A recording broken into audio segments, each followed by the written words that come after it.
Predict, pick, and prevail in your fantasy football leagues with Nick Giacobbe and Nick Cap.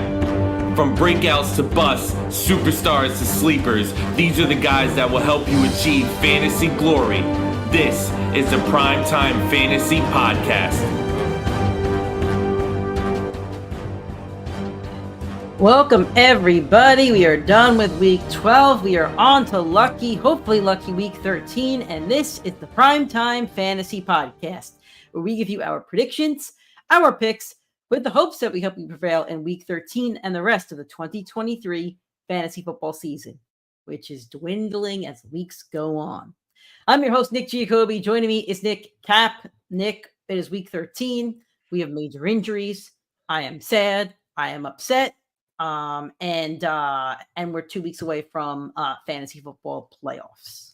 Yeah, it's getting close. I know Sleeper's got the countdown now. I think it's 14 days, 15 days until the first the first NFL game that counts for your fantasy playoffs. So we are in crunch time. Yeah, and for a lot of people, wins and losses are now really going to matter. And for some people, obviously, they won't matter as much. But for some people, this is you kind of need to win to get into the playoffs or to get a bye or something. But it's that time of year, and that's why we're here to help you guys out. And that's why we're live on a Tuesday. Like we're live every Tuesday at this point to help you guys out with your waiver wire, give you guys a recap of the week, what that means for the next week. And so we're going to do a lot of that. It's going to be a lot of fun. So if this is your first time listening to us, joining us live or listening on the audio version, thank you so much. We have a show that's every single Tuesday live on Facebook, Twitter, and YouTube at 8:30 p.m. Eastern Time. That Tuesday show then gets uploaded to our audio streaming platforms that is uploaded on Wednesday mornings. And the audio streaming platforms are iTunes, Spotify, Google Podcast, and or Anchor. Please give us a 5-star rating and a review if you're on iTunes or Spotify. Make sure to subscribe on your preferred podcasting destination. If you'd rather watch and listen to the show, whether it is live on Facebook, YouTube, or Twitter, or maybe on the replay, go to our YouTube channel, PrimeTime Fantasy Podcast. Make sure to subscribe to the channel. Make sure to little bell icons. You get notifications every time that we go live, and drop a like on this video, whether you're watching live or you're watching the replay.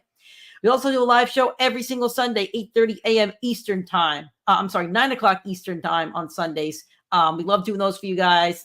Great Q&A. We had an awesome one this past Sunday. It was questions for about 50 minutes till we got into our little preview, but it was awesome. So it's 9 o'clock every single Sunday on our Facebook, YouTube, and Twitter. If you want to ask us questions, Facebook and YouTube is the place to go. Twitter doesn't really allow the questions to be seen on our end. So Facebook and YouTube is PrimeTime Fantasy Podcast. Other social media channels you can follow us and interact with us on is Twitter, TikTok, Instagram, and that's PrimeTimeFFPod. So during the live show, you can kind of ask us questions at any time. We will prioritize your question over the show. That's the benefit of joining us live. If you're watching a replay or listening to the audio version, you can still listen to the question, but that is the benefit we give our viewers that join us live. So we already have one question. Our first segment here is going to be Waiver Wire Week 13, but before we get into it, let's get to the question. So from Bryce Long, I have the Titans tight end. It's Chiggy. He lost Mark Andrews. Do I trade Stephon Diggs for Michael Pittman and Dalton Kincaid? I'm 6-5. If that makes any difference. I would really need to see your team, but Nick, you could give a thought. My thought is you should probably just stream a tight end every week and you do not trade Stephon Diggs under any circumstance. Nick hit the nail on the head. You would be trying to make a trade for a tight end that you would not be playing this week because he is on bye. And I know you're getting rid of Diggs, but and replacing him with Pittman, but it doesn't make sense. Your team is fighting for a playoff spot now. It makes no sense to make this trade. If you did want to trade away Diggs to get a tight end, I don't think it's a terrible idea because you are still fighting for probably that last or second to last spot. So if you want to propose some other tight ends that you're interested in, some other guys that you like, go for it. We could give you other suggestions, but this would not be the trade, in my opinion.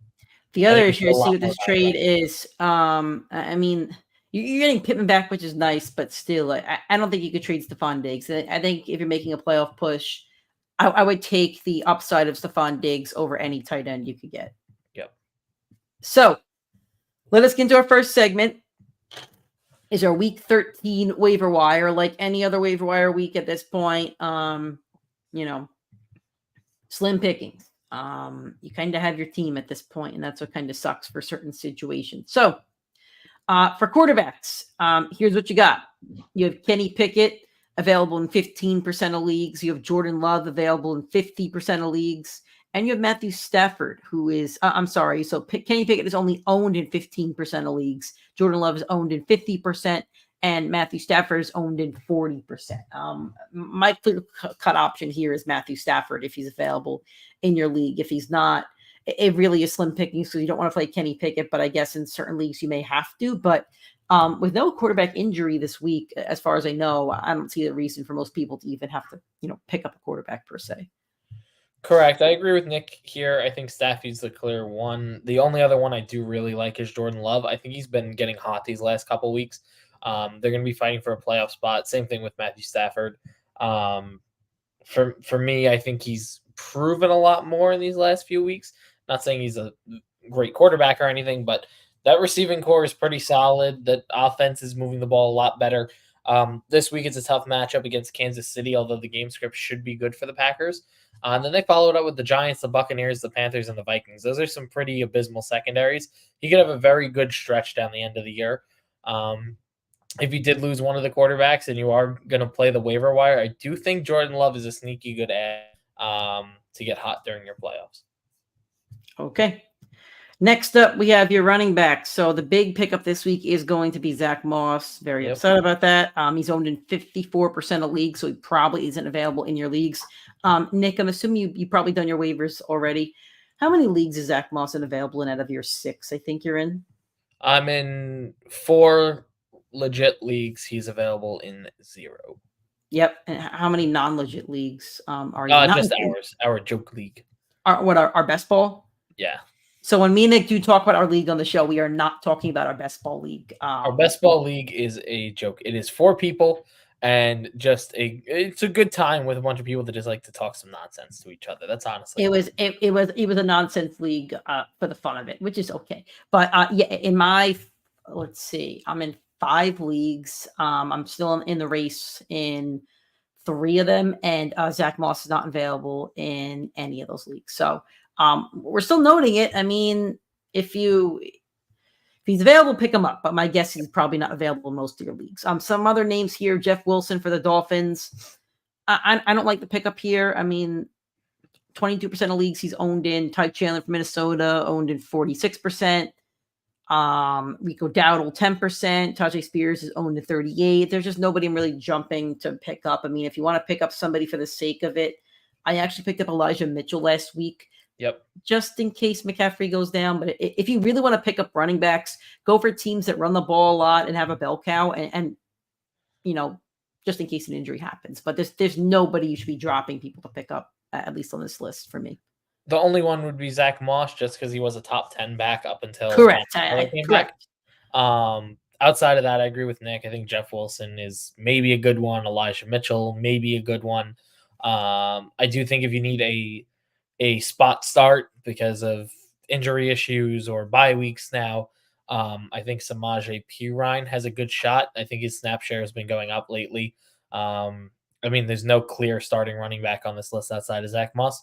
So if you're taking if you're shooting at the barrel, I really do think Samaje probably is your best shot at a double-digit game. But outside of that, there's no one that you're going to pick up on this running back list that's going to start for you immediately outside of Moss. Yep. All right. So who Caldwell says he's playing Kenny Pickett. I'm very sorry to hear that, my friend. Are you playing Kenny Pickett or are you playing against Kenny Pickett? Because if you're playing against, then I respect the emoji. You're right. You have to play him. Yeah. I don't. Yeah. I think it was a fluke. The game. I think I've seen enough Najee Harris not be productive to think the one productive game where the team moves the ball was a fluke. Personally. Yep. Bryce Long says, depending on what Christian Watson does versus the Chiefs, do I trade for Isaiah Likely or Taysom Hill, using him next week, or keep using Akanawu or Juwan Johnson?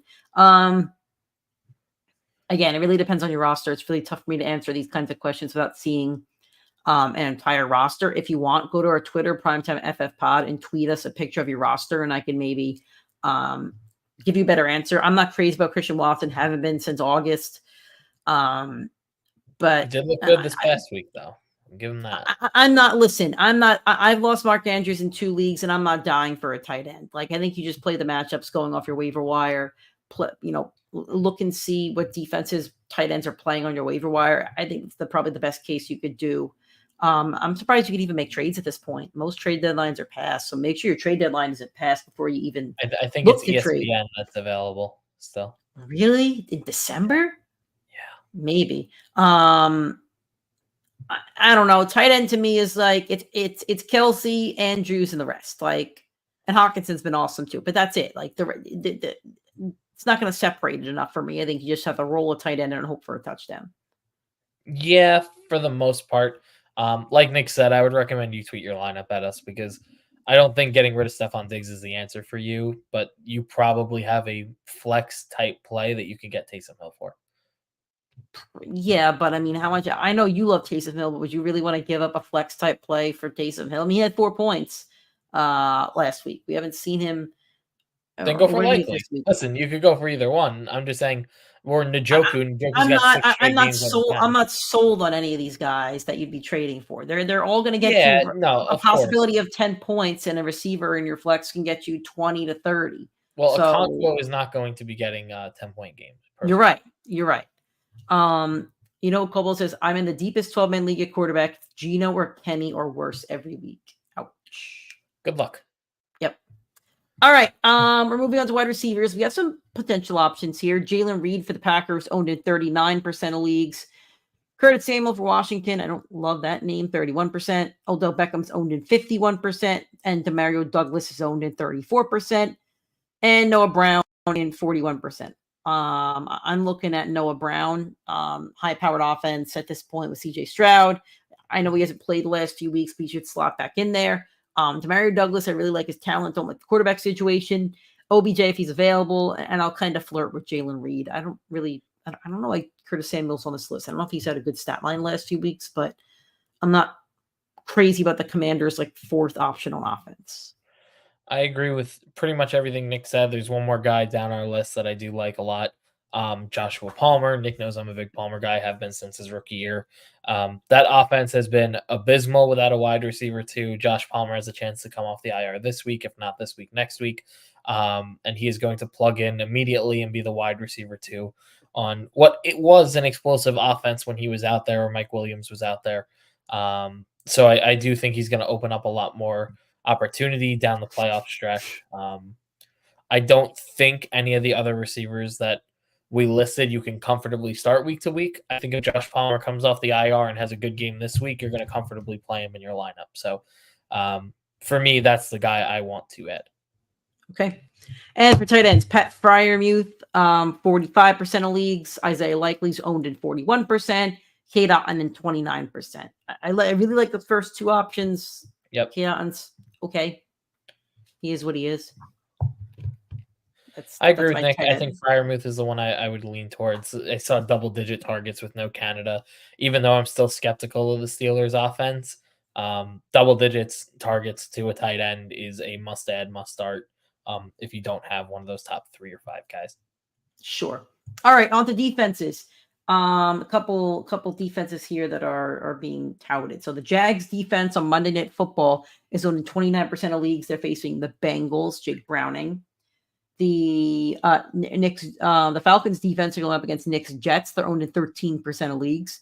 And the Tampa Bay Buccaneers, I like this one a lot. I have a claim for them in already. They're facing the Panthers. They are owned in 23% of leagues. I think those are your best 3 options here.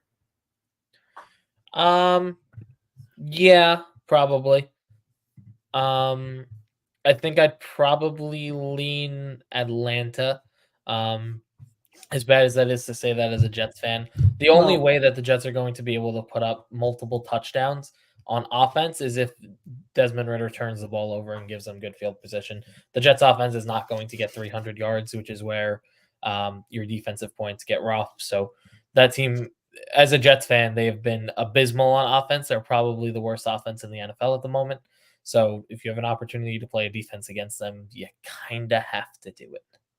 Yep, I think you're right up there. All right, so we are going to move on to our next segment. It is going to be our Week 12 recap. Going to recap every single game, injuries, biggest fantasy information, and kind of what you need to know going forward. So what's interesting is this document. This document does not have like the Thursday It usually games doesn't at have all. Thursday Night Football. I can read it up. I have another one. So Okay. the first game that we had Oh, was Nick, the we do have it here. It's at the bottom. Okay. Go for it. So Packers Lions. Looks like no injuries in this one, as far as I can tell. The Lions stink on Thanksgiving, and the moon kind of screwed them over. Yep. As far as a fantasy take, what do you got? I mean, I think that the Packers are going to be a little bit more offensively relevant than we first thought. At the beginning of the year, Christian Watson had his big breakout game finally. Jaden Reed looked very, very good during the game. Jordan Love, like I said earlier, I think he's a solid flex play and maybe a sneaky quarterback that you could play the rest of the season. So for me, the Packers offense is starting to look and starting to click a lot more. The 3 touchdowns for Love, 268 yards, that'll absolutely get it done. And I think 40 yards on the ground. So very good game for Jordan Love, probably his big breakout in a big spot. Fighting for a playoff spot the rest of the season. I think you got a lot of more rosterable Packers players and maybe playable. I don't want to run them out this week. I don't want to go off a 1 week hope, but they're going to have 10 days of rest going up against I forget who they have this week, but they have the Chiefs on Sunday Night Football. Yeah, the Chiefs. So you're probably looking at a very good game script for Jordan Love and the Packers. I have no fantasy takeaway. Like you play your Lions, and even on a game where they probably didn't look good per se, like they were fine. They were good in the stat sheet, and they were good for your fantasy team. You play your Lions. Next game, Commanders at the Cowboys. No injuries in this one, but it was a mauling. This is why Curtis Samuel is being picked up. I guess 9 receptions for 100 yards. I'm not sure if that's an outlier, but I'm not jumping around for that. Sounds like an outlier. Tony Pollard got in the end zone again. That was great. He caught a couple balls as well. I guess my fantasy takeaway from this one is that Dak has just been really good this season for probably for fantasy and for normal NFL. But Dak's been pretty good.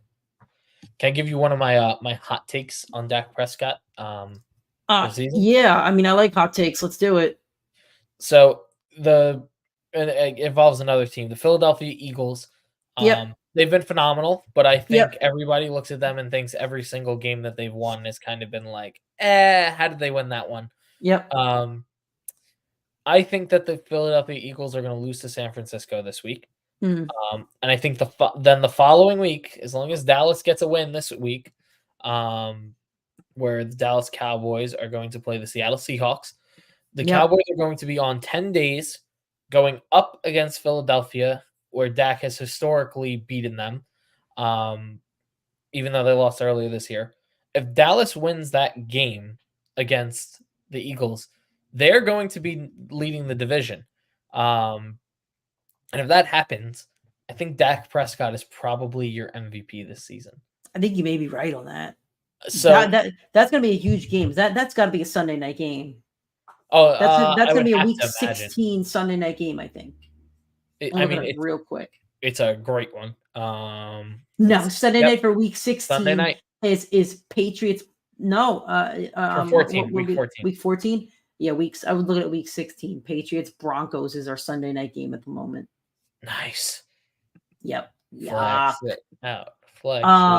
Yeah, that's not a bad take. But I my counterpoint to that is Dak Prescott hasn't beaten a good team this year.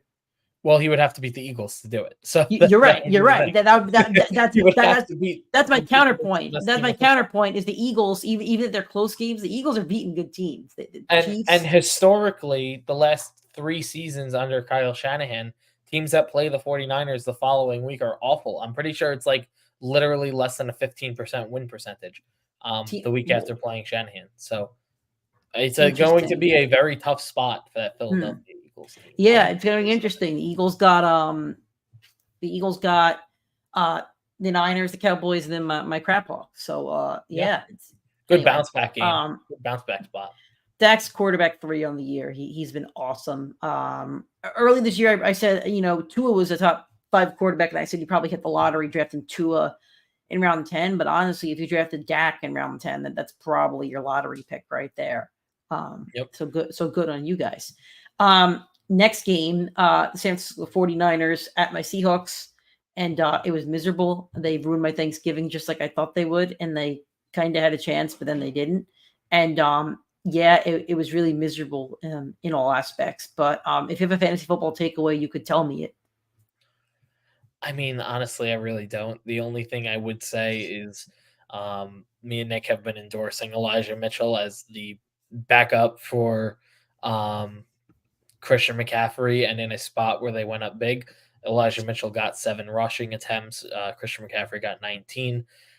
Yet obviously not concerned at all, but it kind of just reinforces that, God forbid anything happens to CMC, Elijah Mitchell is going to be the guy the rest of the way. No other running back got a carry. It's just Debo and Purdy who ran a few times. So, yeah, listen, if you are thin at running back, I would go give the Elijah Mitchell roster spot, because God forbid, like you're just shooting shit, trying to figure out which running back gets hurt to get a starter.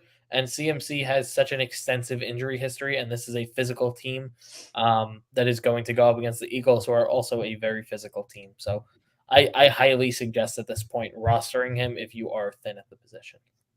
My takeaway is that I think you have to bench your Seahawks, every single one of them. Interesting. They have some really tough matchups. Dallas is going to slaughter them. Then they have San Francisco again, and then they have Philly. First week of your playoff. Now, if you get through all of those, Seattle this week, I think you're right. If you get through those 3 matchups, and then you could play your Seahawks in your semifinal and your championship. If I have the Seahawks scheduled correctly, I think they have Pittsburgh, then Tennessee. Those are playable matchups. But for these next 3 weeks, DK Metcalf, I mean, I would bench him. He's so talented, but they can't move the ball. Tyler Lockett, he's probably a flex play if you would bench him. Kenneth Walker is a game time decision. I don't think he's going to play. I would still bench him. Geno, a bench. I wouldn't play any of them. As much as I love my Seahawks to death, like they're just not that good of a football team. And here's the other crappy thing here. They're an average football team. They really are. But you're talking about playing Dallas, San Francisco, and Philly, who are 3 of the top 5 teams in the NFL. You're not playing like an average like playoff team. You are playing Super Bowl contenders here. Sure. Like one of these 3 teams might hold that Lombardi trophy. That's who they're playing right now. And that's a bit of the problem. There's only maybe 5 teams that really say bench your players. Probably these 3, Kansas City and the Ravens. I don't know about Buffalo. I'd flip a coin on Buffalo, but every other, like Miami, you could play them against. The Lions, definitely you could play them against. Just trying to think of other like playoff teams / Super Bowl bubble teams. But yeah, you're playing probably the top 3 teams in the NFL over the next 3 weeks, and they're just not there. And that's not a knock on the team, but they're just not there. That's okay. Friday, Nick's team didn't do much better than mine, so we could both have our soggy sorrows here. Yep. Dolphins at the Jets. If you played the Dolphins defense, you probably had a really good fantasy performance. Yep. And Nick, man, these receiver numbers are nuts. Like Waddle's 8 for 114 without a touchdown. Tyreek was 9 for 102 with a touchdown. Raheem Mostert had 94 rushing yards and 2 tutties. Like Tua did not have that great of a game, honestly. He had 243, 1 tutty, 2 picks. But if you played your Dolphins, you probably got nice numbers here. And Garrett Wilson had an okay game, 744 and a touchdown. He had 18 points. That's really not that bad. Brees had a crappy game. What's your big fantasy takeaway from this one? I mean, I don't know what to tell you outside of play defenses against the Jets until that was my big fantasy still takeaway. Doesn't come back. I mean, that's really it. Tim Boyle managed to have. If I didn't show you the yards, the touchdowns, or the interceptions, I just showed you the completion percentage, you'd say, "Oh wow, he's completed 27 passes." And as a Jets fan, I do not remember many quarterbacks completing 27 passes in a game. On 27 completions, he had less than 180 passing yards. Like, that is abysmal for any quarterback in this league. On the other side of the ball, Tua with 21 completions gets 243 yards. Just for some perspective of what an explosive offense would look like. And the Jets defense is really good. A lot of the touchdowns came because the Jets gave the Dolphins very good field position multiple times off turnovers this game. I mean, yeah, I hate talking about my Jets. Let's move on to the Sunday slot, Nick. We don't need to talk. No, but I mean, Nick did nail it on the head. Yeah, player defenses against the Jets. And here's my other take. There's not a chance Aaron Rodgers returns this season. Like, he's not returning. Nope. The only way he returns if he wants to ego it on week 19 or 18. He's like, oh, I'm just going to like step on a field just for the sake of it to say I cured my Achilles, and I could see him doing that as well. Saints and Falcons. So now we have a first big injury, and I'm very, very, very upset about this. Chris Olave got concussed in the third quarter thanks to Derek Carr's crappy throw. Like, why is Jameis not in this game? Now, I will say a little bit of a cool stat line. He had 7 for 114. He was having an awesome game. And if Olave doesn't get concussed, I probably win my fantasy game. And I'm probably in a much better situation than I am. But he gets concussed, was ruled out pretty quickly. I think it was like late second quarter or something, early third quarter. That sucks big time. It did look like a bad concussion. No update on if he's going to play this week. I hope he does for my fantasy team's sake. I don't think he's going to play, but for my fantasy team's sake, I have to attempt to be positive. But anyway, what's your big fantasy takeaway from this one? I mean, we're right back to very poor quarterback on the Atlanta side of the ball. Desmond Ridder completing only 13 passes before this year. All of last year, the Falcons had the least pass attempts per game at 17. He only gets 21 in a game where, granted, they were leading for a lot of the way, but we know that this team at the end of the day is a rushing team. Bijan Robinson, 16 carries. Tyler Algier, 10 carries. Cordell Patterson, 8 carries. Desmond Ridder, 7 carries. 41 rushing attempts to 21 passing attempts on the entire game. We know the identity of this team. There's not going to be much passing success. Drake London actually did come away with a solid game with 5 for 91, but you know who Kyle Pitts is. I know he's had a couple upper games the last few weeks, but at the end of the day, he is not like he is, again, has no reason to be on rosters. Desmond Ridder, if this is the starting quarterback the rest of the way, Drake London game feels like a fluke. Bijan Robinson has been great, is going to continue to be great. It's going to be a rush first team. I wonder what the roster percentage on Tyler Algier is. Because he might be another one of those sneaky waiver plays, but I'm sure he's rostered in a lot of places because the last few weeks. Wouldn't be surprised if he got dropped in some leagues after this week, so he might be another guy to keep your eye out on. Bijan had a good game, though. Another touchdown, 91 yards, a couple balls he caught. I mean, 6 targets. He had another good game. Agreed. Got to give him credit. We do have a question here in the chat. We love answering your questions. So if I could pull it up. My computer gets very laggy with this ESPN article that we I got it. All right. From Quinn Lenardi, 12-man PPR. Team is Herbert. I'm assuming it's Justin Herbert. Chris McCaffrey, Travis Etienne, Keenan Allen, Brandon Ayuk, Calvin Ridley, Taysom Hill, Josh Pitch, and Achane on the bench. Got my trade deadline tomorrow. Any suggestions for the team? Man, I say it every week. I love answering your questions, but these questions always are just tough for me. But I guess it's more helpful when I see your team, but these are always tough.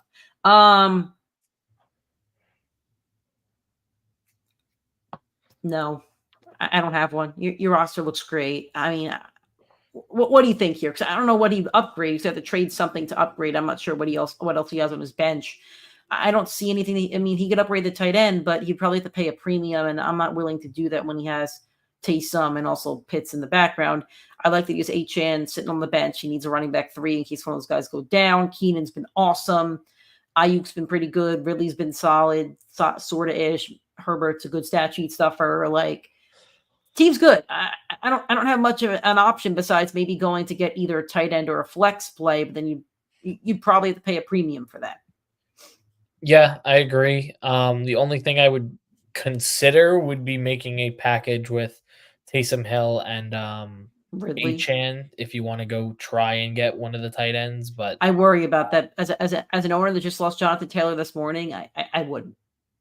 Okay, that's fair. It depends on what other running back he has on his bench. But if his fourth running back isn't somebody he could start, I think you need that third running back. I could see that. Listen, if you have more depth on your team, I do think David Njoku is a great tight end to target. Over the last 6 games, every single one of them have been over 10 fantasy points. So I think that's a good trade for tight end candidate because he's quietly getting 10, and that's consistent enough where Kyle Pitts might not get it. I think Taysom Hill's more explosive and will get it on more occasions than not rest of the way. But I agree with Nick. I don't really think you need to. You're not forced. You're not in a position where you have to make a trade. Yep. All right. Next game is the Steelers at the Bengals. No new injury news on this one. T. Higgins didn't play. Joe Burrow's out. You know the normal injuries. But Nick, a big fantasy takeaway from you for this one. Pat Freiermuth, the number 1 tight end that we spoke about, has a very solid game. Goes 9 for 120, double-digit target attempts. It was, what was the total? 11 targets for Freiermuth. So for the tight end position, which is very thin every single year, I said it earlier, I'll say it again, double-digit targets gets you a start. So go pick them up unless if you have those top-tier tight ends. Go play them the rest of the way. Even though I don't trust it, it should be very solid. The other thing that does concern me a little bit, they did say Jaylen Warren would be the starting running back, and Najee out-touched him. Went for 100 yards, and then on the next play ran -1 yard and got 90 yards. So still cannot break that 100 mark. But in all seriousness, Najee had his best game. Probably his best game as a Steeler, at least since his rookie year. So you got to give him a little bit of props there. My 2 takeaways is one, the Steelers are an unfriendly fantasy football team because they do have a good chunk of talent on offense, but they don't have any alpha dogs. So you don't really know who the ball's going to go to every week. It was George Pickens for the start of the season, but he's kind of cooled down now. So that's a bit of a problem for them. They're unfriendly with their running backs. Their quarterback isn't very playable. So that's my big fantasy takeaway from the Steelers. For the Bengals, yikes, week 1 without Burrow, and Mixon was unplayable. Chase had 12 points. Like this could get really messy if you have Bengals on your fantasy team without Joe Burrow. Next game, I didn't know this game took place because I didn't see it on my red zone. The Panthers at the Titans. No new injury news except for the fact, didn't even touch your televisions. If you have a fan, I know what the takeaway from this game is, so you could take it. For me, it's really going to be Derrick Henry. He finally gets in the end zone multiple times. I forget the exact stat, and I'm trying to find it now, but it's probably going to be. I think it was 5 yards per carry after Thanksgiving. Yes, so post Thanksgiving, Derrick Henry in his career has averaged pretty much a 1.5 yard increase in rushing yards per attempt, and I believe he averages over a touchdown per game in those matchups. In his division matchups, he also averages against the Texans 2 touchdowns per game. He gets them twice in your fantasy playoffs, which is the only reason I drafted him in leagues. And my God, do I hope that pays off because the Texans look a lot better than they should. Mostly credit to their young superstar quarterback who I want to warn fantasy analysts everywhere. If you want this kid to be loved, I saw on a show today that he is the number 3 quarterback in the NFL behind Mahomes and Burrow when healthy. Let's cool down a little bit. I like him a lot. I think a lot of people like him a lot. Do not elevate him that quickly. It's what kills the fandom of these guys. Yep. All right. Bucks at the Colts. Major injury from this one. Jonathan Taylor randomly broke his thumb or something. Came out today. He's having surgery on it. He's out 2 to 3 weeks. Not ideal. Fantasy playoffs are coming up because now once he comes back, it might be in time for your playoffs. It might not. And then he won't be 100%. So that's really bad. He's really kind of started to heat up. He had 91 yards and 2 touchdowns in this game. He's been great the last 5 weeks. This is really sucky for Taylor owners like yours truly, who went 0 running back basically. Besides that, any other fantasy football takeaways, or what's your biggest one that you have from this one? I love Mike Evans. I'll keep reiterating it. I know I knew in the draft and before the draft that it was a home run slam dunk pick. He has scored over 12.9 fantasy points in all but 2 games this year, and in both of those games he left early with injury. He has been an absolute monster. He's averaging 17.5 fantasy points per game. He's currently the wide receiver 9 on the year. He is going, and I think he's going to be one of the most interesting ADP guys next year, because if it's Baker, if it's not Baker, is still up in the air. If he is a Buccaneer, is still going to be up in the air. I know that he had wanted the contract before the year. He's kind of playing for it, and I don't know if the Buccaneers are going to give it to him. And I think he's, knowing the personality that he has, he's going to want to play for a contender, not just money. So I could see him being a Kansas City Chief. I could see him being a Baltimore Raven, a Buffalo Bill. I could see him being a New York Jet if Aaron Rodgers comes back healthy and they can't. You say land Devontae. contender. Let's keep it on contenders. I am. That's the New York Jets next year. Okay, let's keep it on contenders.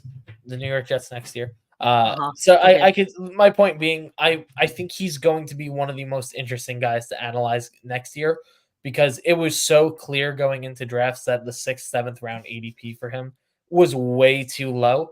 But then again, if you put him next to Garrett Wilson in the 2nd round this year, no one would have touched him. He probably still would have went under DK in the 3rd. So he's going to be a very interesting one to analyze, especially because he's going to be a little bit older next year as well.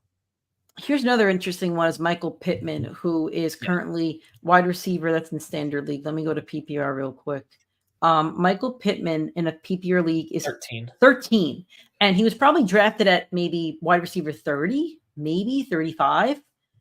I think a little higher than that, but yeah, you're right. It was way too low. And he had 10 from 107 here, almost 21 fantasy points. And I wonder what his ADP is going to be next year, because we've seen him have early ADPs and disappoint, and later ADPs and then elevate. So he's still a young player. I think he's still like 26 or 27. So I'm intrigued. That's all I'm saying. He's had a good season. I think he's one of the bigger draft steals. I think him, Mike Evans, Mostert. I think I'm missing one or two. Montgomery, I think, has been a pretty solid draft steal as well. But I think he's definitely a guy to keep your eye on for next year.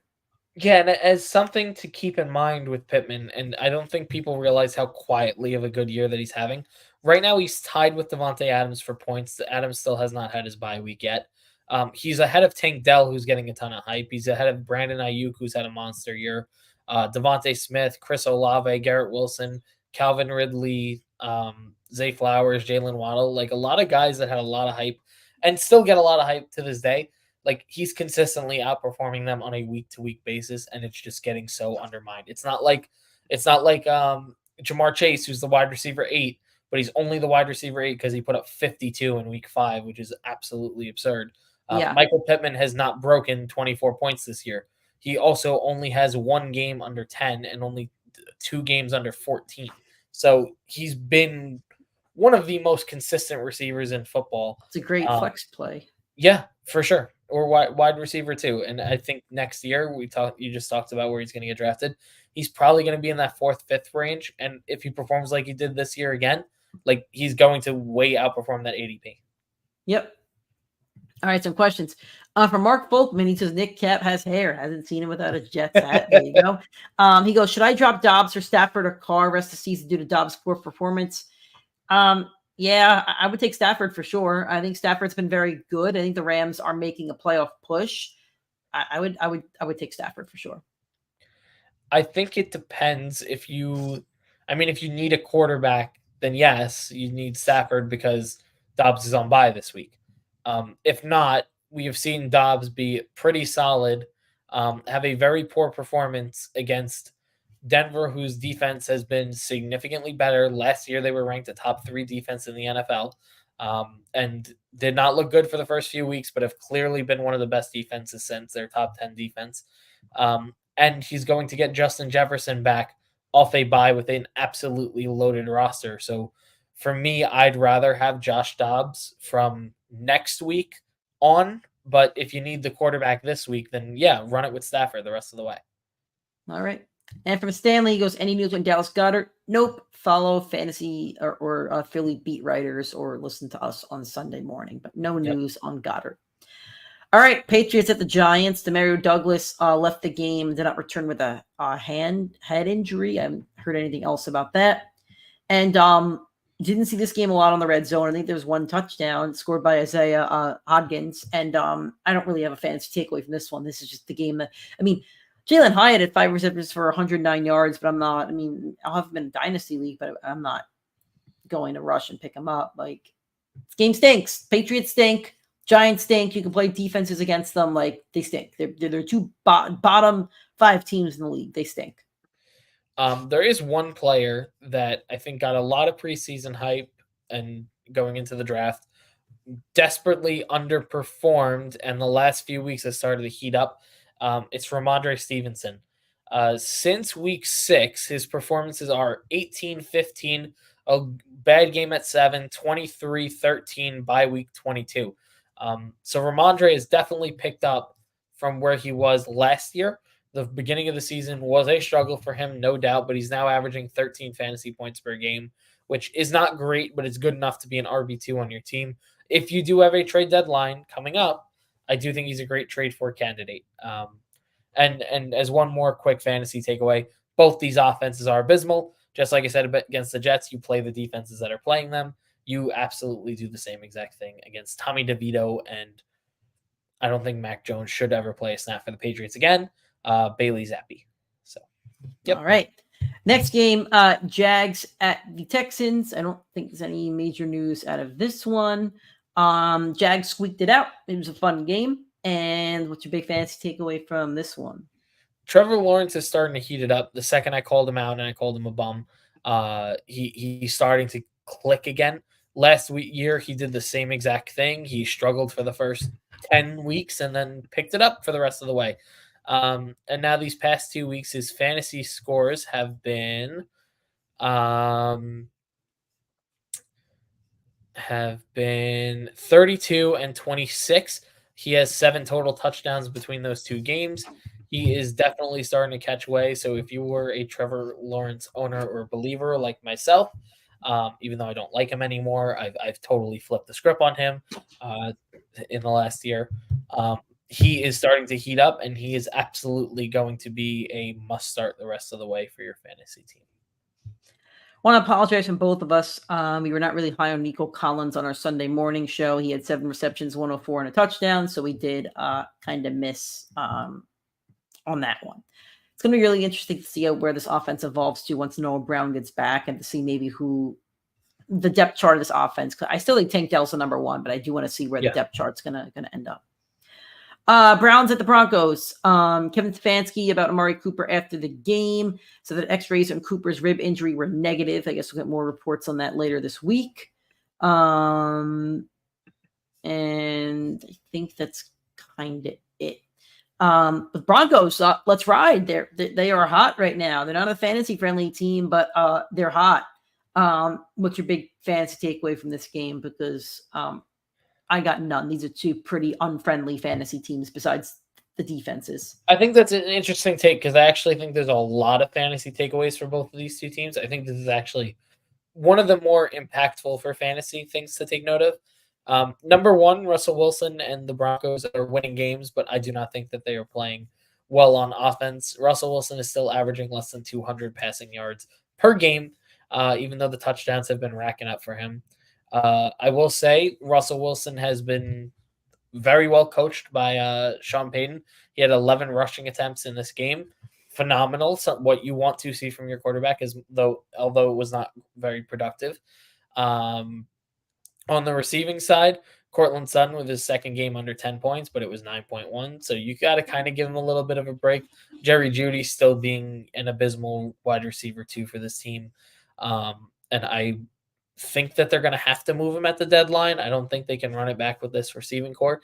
And on the Brown side of the ball, you saw them get absolutely bullied around by a very vicious, in my opinion, dirty Broncos defense who keeps managing to injure multiple players. But even with that, you see David Njoku get another 11-point game. Like I said earlier on this podcast multiple times, he is getting 10 points per game. He's done it for the last 6 games.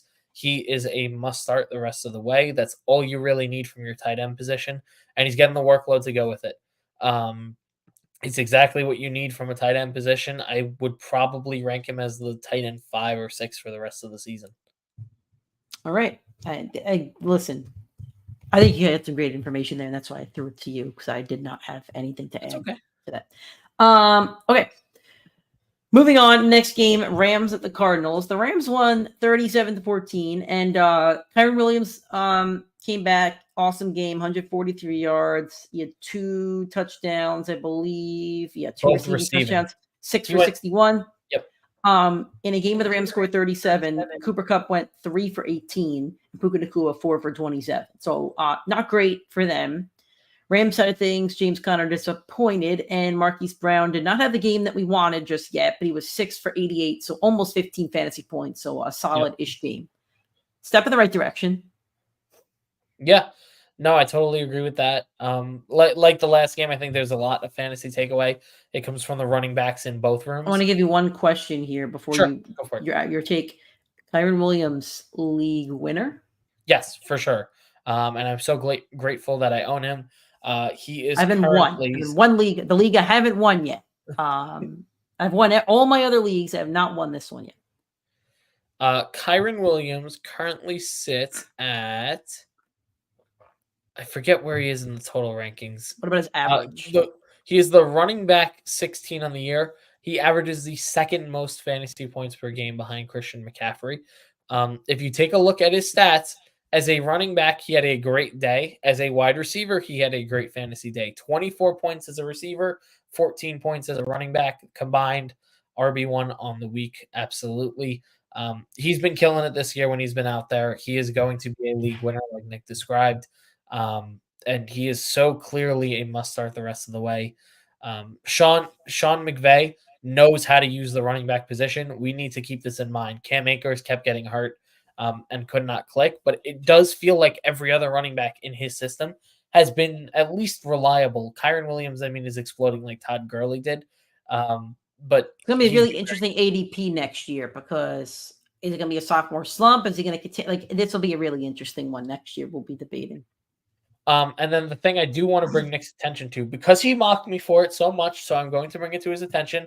Michael Carter got 4 carries and four receptions this game.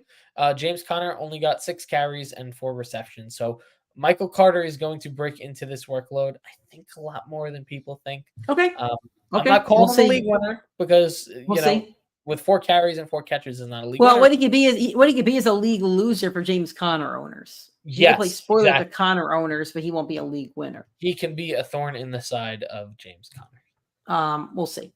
All right, next game, Chiefs at the Raiders. This is really fun because the Chiefs played there. Let's toy with the Raiders for like the first half and then just demolish them. Nick Wright had an excellent tweet about this game, and it was the second that Josh Jacobs ran off for a 63-yard touchdown. He tweeted out saying that was the smack in the face that the Chiefs needed to light their offense on fire and tell them you got to go win this game because the defense won't. And then they went on a 31-3 run the rest of the game. Yep, absolutely. Your big fantasy football takeaway.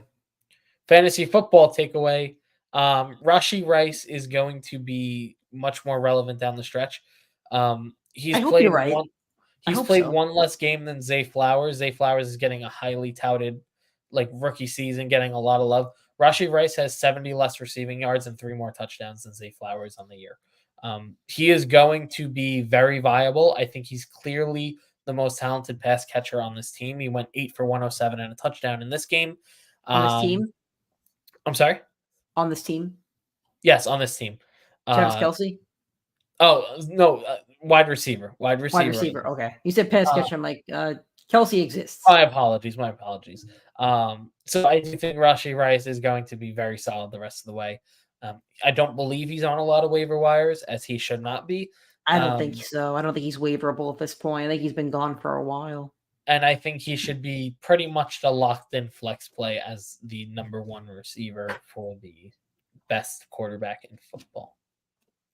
My other takeaway here is Isaiah Pacheco. Not a lot of rushing yards here, but they just love using him in the red zone. They love it. And it's not the Chiefs' way to kind of pound the rock in the red zone. It's usually stupid shuffles and you got a fullback involved, but they like it. So good for him, I guess. Yep. All right. Bills at Eagles, probably game of the week. Probably should have been Sunday Night Football. 2 awesome teams, 2 awesome quarterbacks. And Yeah, I think it was very fantasy friendly for everybody. Stephon Diggs had a 20-point game. Gabe Davis had a 25-point game. Vontae Smith had a 25-point game. I think AJ Brown was the only one that struggled. AJ Brown was the struggle, but AJ Brown still had a touchdown to 6, 5 receptions is 11, 3. He still had 14 fantasy points. Not an AJ Brown type game, but he just didn't really get his. Swift was okay. He didn't have a touchdown, not a lot of receptions, and Jalen Hurts had like a 40-point game. Josh Allen had an awesome game, 80 rushing yards and almost 400 yards. James Cook did he was okay. 6 receptions, 57 yards, saved him and some carries on the ground, but he got robbed of touchdowns because of But I don't know if you have a takeaway. I mean, my takeaway is just that everybody was awesome. Everybody was awesome. Sucks for the Bills that they lost this game because it was close and they have a tough schedule coming up. I think they have Kansas City. I think they have one other tough game. They have San Fran. San Fran. Yeah, but awesome game. Awesome game. Everybody showed out. This is why you draft all these guys. For sure. My one takeaway really is more of a football takeaway, and it's I love the Jets. I am starting to really like the Bills. I think that they are. I'm sorry? They're a fun team. They are a fun team. I think that their record is not indicative of the team that they actually are. They're going to be the wild card team nobody wants to play. For sure. I think if the Bills make the playoffs, I don't gamble on sports. I do think that this is the team that goes to the Super Bowl. I think even if they're a wild card, though, even if they play like a gauntlet of, I guess. Well, let's take a look. Think about who's in the playoffs. They would have to play. I think they're not going to play Kansas City in round 1. They're going to. Their matchup is going to be Jacksonville, who they could beat. It's going to be Miami, who that they've beaten already this year, and if they make the playoffs, they will have had to have beaten them in week 17, or 18. So you're going to see them go back to back potentially. I guess now that I think about it, Baltimore, who's probably the worst of the 3 matchups, but Baltimore's offense has not shown the explosiveness of Miami. So you're probably looking at a shootout with almost any of those 3 games. Yep. I think Buffalo is a Super Bowl caliber team. I think that they lost a couple fluky games. That Broncos game, a pass interference, and then the 12th man being on the field being DeMar Hamlin, which is not being publicized because of course we understand why. Is that really not being publicized? It's not being talked about, but supposedly he was the 12th man that was on the field. Interesting. Pretty awful. They would be 7-5 there. They lose to the Patriots in a very fluky game. That was absurd. That was an absurd one. They're 8-4. If they don't lose to the Jets on a kickoff return in week 1, they're 9-3. Like you could stack up. They don't lose this game. They're 10-2. Like they've been the most unlucky team in football. And if luck restored to balance, they would make the playoffs and they would probably go on a very deep run. I think it's too little too late. Kansas City puts a win on them. They'll be 10-7. Their losses will be in the conference in their division. So they're not going to have the tiebreakers. There'll probably be a 10-7 team that does not make the playoffs, as sad as that is. You think they missed the playoffs? I do think so. As much as it sucks, I think that if they make the playoffs, they're a Super Bowl caliber team, though. Their schedule is so tough. I forget it. Their schedule right now is at Kansas City, hosting Cowboys, at Chargers, hosting Patriots, at Dolphins. So even if they lose these next 2, they could rack up 3 more wins, then they'd only be 9 and what? They'd be 9-8. They're not making the playoffs at 9-8. 9-8. 17 make the playoffs. I mean, the teams that are right now, I don't know. The AFC is getting a bit too much love right now. Well, the AFC, the teams that would have the tiebreaker on the Bills as of today, the Broncos. Denver's the one that really hurts them. Broncos beat them head to head.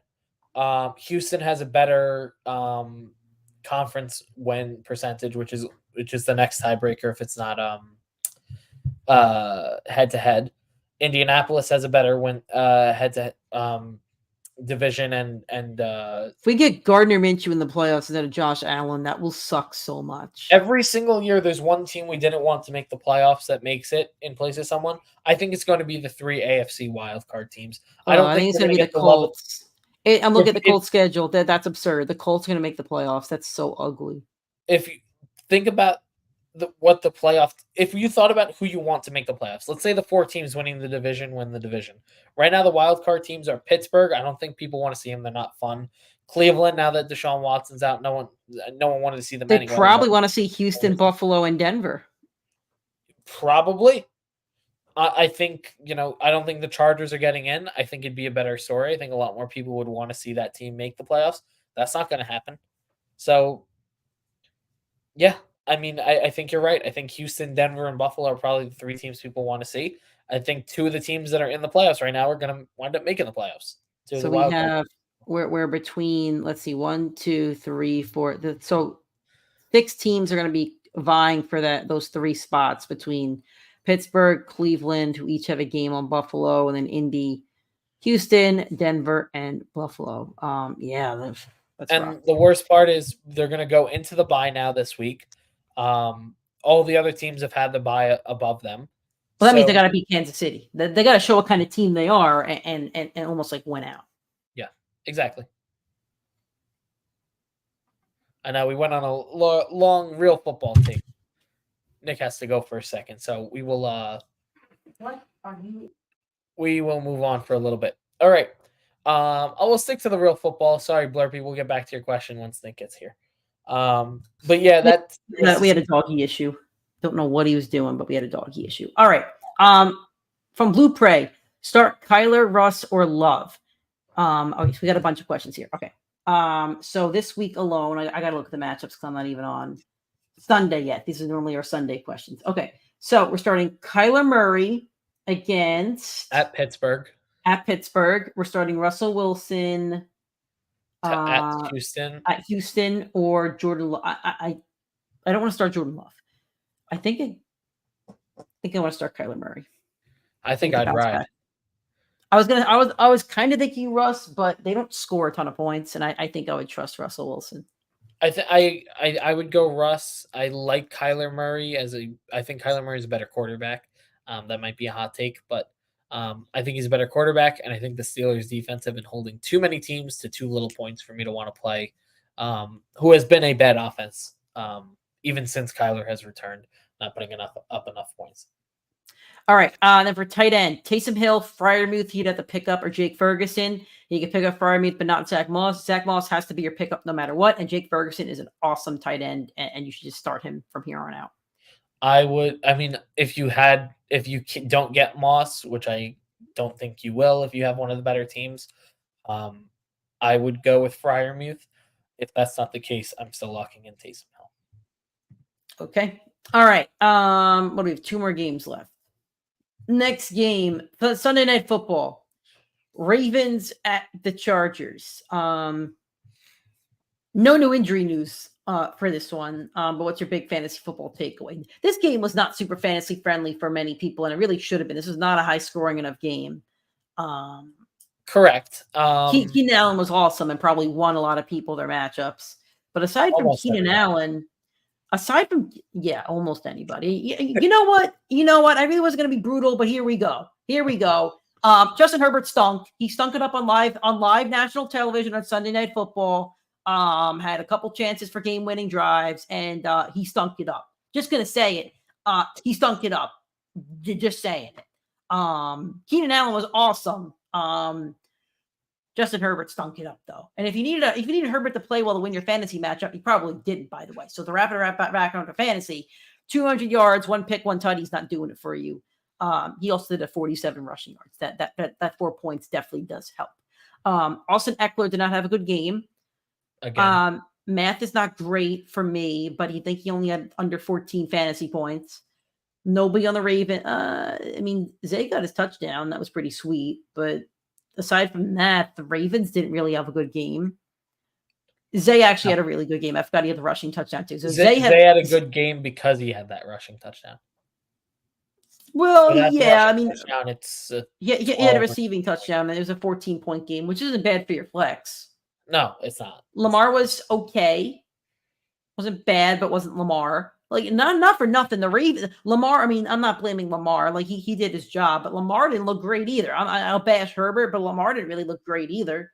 The No, he did Ravens, not. they've lost a lot of Against the steam. worst defense in football. Yeah, the Ravens seem like they lost a lot of steam. So I'll be honest with both my critiques. The Ravens didn't look like the Ravens have been hyped up as a Super Bowl contender, and I have not believed it. And this game shows me why. And Justin Herbert's been hyped up as an elite quarterback, and he showed me why he's not either. So this game just confirmed all of my thoughts from a fantasy and maybe not a fantasy standpoint, because I honestly thought this would be a better fantasy game, but from an NFL standpoint, this game confirmed everything I've been saying about these teams and players.